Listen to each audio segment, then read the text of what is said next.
Hey everyone, it's Isabella. Welcome back to my channel, or welcome to my channel if you're new. We're in a bit of a different setup today. I'm not sitting on the floor, which is a first. I've decided to sit on a chair, and I'm not sure if I love or hate this setup. I don't like how the mirror is there, but something very exciting. Hopefully within the next few months, I will have my own little library corner nook, reading nook thing going on. Where I can film my videos, so I'm very excited for that. Haven't actually planned anything for it yet, but Pinterest has convinced me. So anywho, today we are filming my May reading wrap up. I read 7 books, which I'm actually pretty proud of myself for, because I was in the biggest reading slump for over half of May. I did my 24-hour reading vlog to try and help me get out of the slump, and it did kind of work, but I just did not want to read. So the fact that I've managed to get through 7 books, good job, Isabella, good job. Before we get into this reading wrap up, I just wanted to clarify something really quick. Recently I have decided to not rate certain books. So those books include non-fiction, based on a true story, poetry books, or books that I just genuinely can't make up my mind and don't know how to rate. I feel like I put way too much pressure on rating my books, and it really doesn't matter. So there is 3 of these books that I have not rated, and I will explain why.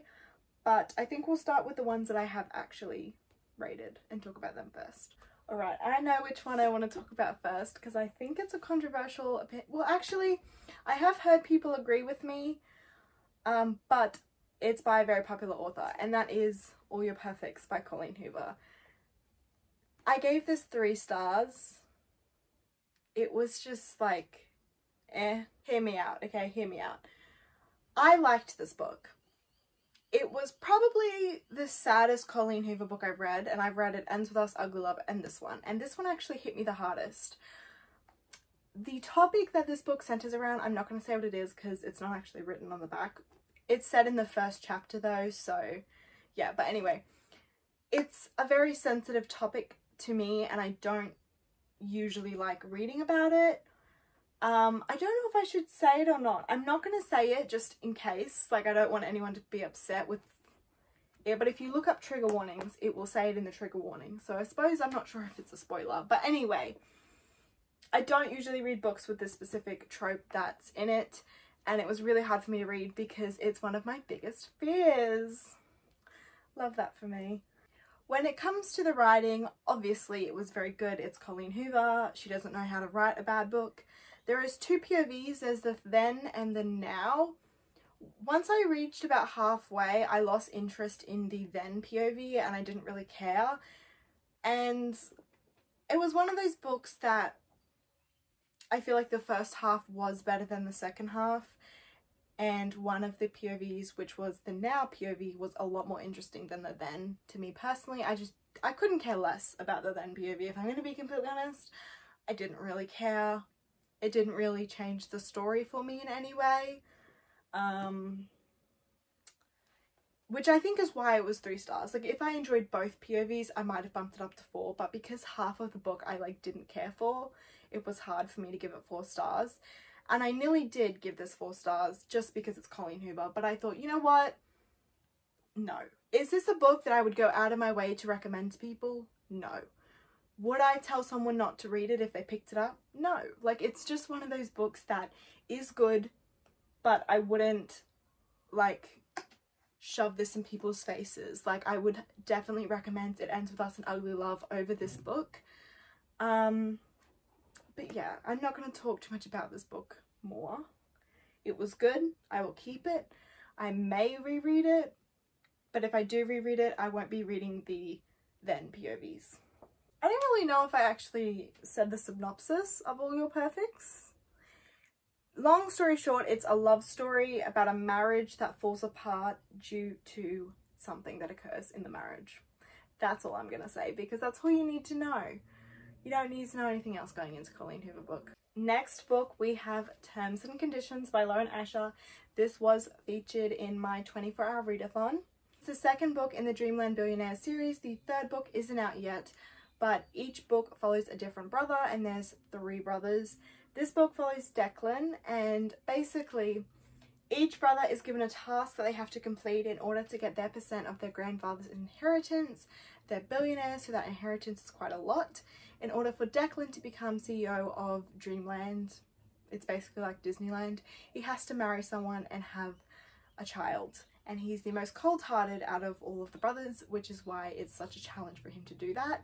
And he ends up marrying his assistant. So there is the forced proximity trope, arranged marriage / fake dating. There's kind of like a good mix of all your favorite tropes in this one, which I loved.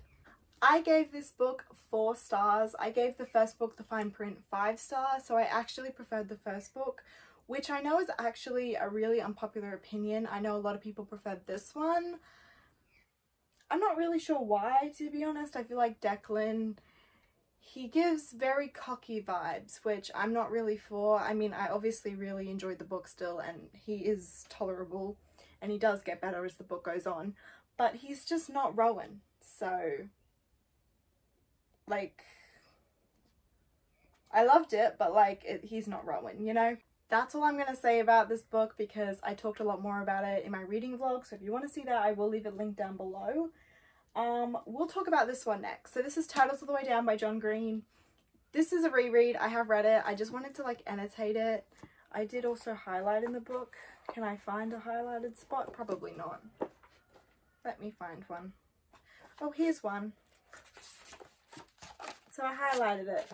But basically this was for my buzzword reading challenge, which I actually don't know if this counts because I've already read it, so it's not a TBR book, but I didn't have any other books that had this month's word, which was all. I think it was all. Anywho, I read it and I'm going to count it. I will leave my video that I made on the buzzword reading challenge linked down below, because I don't want to talk all about what that is again because it'll take forever. But we're given a word and we have to read a book about that word, basically. Loved it. I've got 3 copies of Turtles All the Way Down on my shelf. Favorite John Green book. It follows a girl called Aza who has OCD, and we're just following her journey. It is very realistic. Next we have The X Talk by Rachel Lynn Solomon. This book. This was my first read of the month, I think, and I really enjoyed it. I think I gave it 4 stars. It is about a girl who works on a radio station, and there's a new guy who's very unlikable. Is that right? I think that's right. That's the main premise. And then they start this radio talk show called The X Talk where they pretend to be exes. So it's like fake dating, but like fake exes. It is amazing. The banter in this book, oh my goodness, it is so good. Like, that's what this book is. It's banter. Like, if you like banter, if you like back and forth, I feel like it would have been 10 times better if it was dual POV, but I don't mind. It was still really cute. This is a book that I have heard very mixed opinions on. Like, people either absolutely love it or absolutely hate it. There's another book by this author called Weather Girl, and a lot of people preferred that book. I haven't read it yet. It's on my shelf, but I enjoyed this. I do think, though, it is one of those books you either love or hate it. I have zero interest in radio, though, and I still enjoyed it. So even though it's like set on a radio, like, what's even it called? Radio station? That's not the right word. Radio... What is a radio place called? Recording studio! That's what it's called. It's good. That's just what I'm trying to say. I liked it. We are now on to the books that I didn't end up reading. So the first book is The Tattoos of Auschwitz by Heather Morris. I do have the second book right there, the red and white striped book, which follows Silka. I haven't looked up the pronunciation, that's probably wrong, but I'm not ready for that one, probably anytime soon. But this one was really hard to read. It's a true story about Lael, who was the Tattoos of Auschwitz. This is a love story. More than a love story, it's a story of survival. Because you read this book and you're reading the scenes and you're just like, how are you alive? Like, genuinely, the things that Lael went through, horrifying. The things that he witnessed, horrifying. Like, it blows my mind that humans can be this cruel. Like, I have a bunch of books. I actually bought 3 new books yesterday about the Holocaust because I love reading about it. Especially stories about survival. Because just, like, the conditions that they were in, the fact that they survived is just crazy to me. And not only that, but reading about the things that the Germans did and the Nazis did, it's just like wild that they were human. Like, how can you do that to another human? I don't understand. Like, it's actually bizarre. Anyway, I loved the layout of this book. I did actually hear a lot of negative reviews on Goodreads.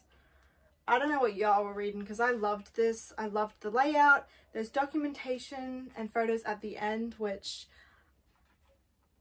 just, it makes everything feel so much like realer when you can just look at that. Like, that's the official documentation. Well, not official, but you know, it's a copy of the documentation of Lael. This is his arrival in Auschwitz, and it's just crazy to like look at that. And also the fact that the one highlighted, that's Lael, but then look at everyone else. And that's just like one page.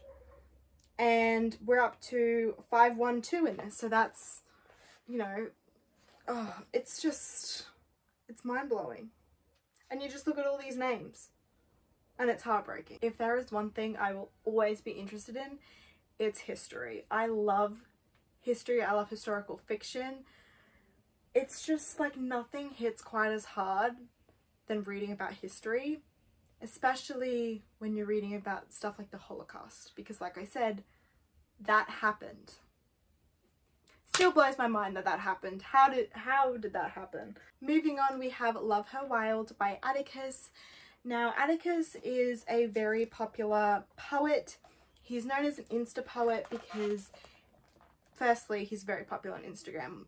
A lot of the popular poetry you see on Instagram is probably written by him. He writes lots of short poetry and his books are very like aesthetic.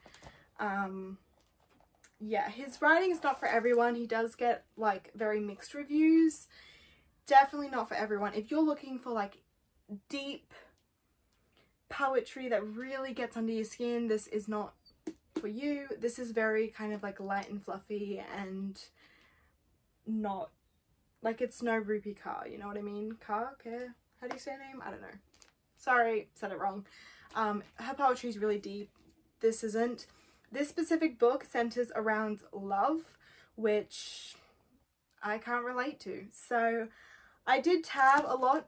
None of the poetry I actually related to because I'm not in love. So when I fall in love, I will give this a reread and I think I will love it so much more. But it's just not relatable to me at the moment. So if you're in love though, highly recommend. If you're not in love, save yourself the tears. I am excited to read his other books though. I have The Truth About Magic and The Dark Between Stars to read. But I'm going to try and space them out because poetry is expensive, especially in Australia. Australia's books, I believe, is 2 or 3 times more expensive than like America. Fun fact. And poetry is like $30 minimum. Like this was $32. Getting a bit pricey there, mate. Last book we have is Adultery by Paulo Coelho. The amount of names I butchered in this video is just criminal. This book I decided not to rate because I genuinely did not know how I felt about it. The writing I did enjoy, and I did find that there was a few like parts in it that was very quotable, but the story I did not like because the main trope was just not good, and they excused a lot of things in this book that I'm like, why are you excusing that? And I just couldn't make up my mind if I loved or hate this book. I do have 2, 3, I think I have 4 actually, 4 books of this author in total, and I think I'm gonna get rid of them all just because he's not he's not an author for me. His writing is just too, like, trying to sound smart, and I'm not smart. So, like, if I want to read this type of writing, I would read a classic book. I just don't have the mental capacity for it. I honestly don't think I would recommend this book. Yeah, I'm not sure. Like, I was going to give it 2 stars, but then I'm like, I don't know if I want to rate it, because there is some, like, parts in this book that I did really, really enjoy, but, like, the majority of it I hated.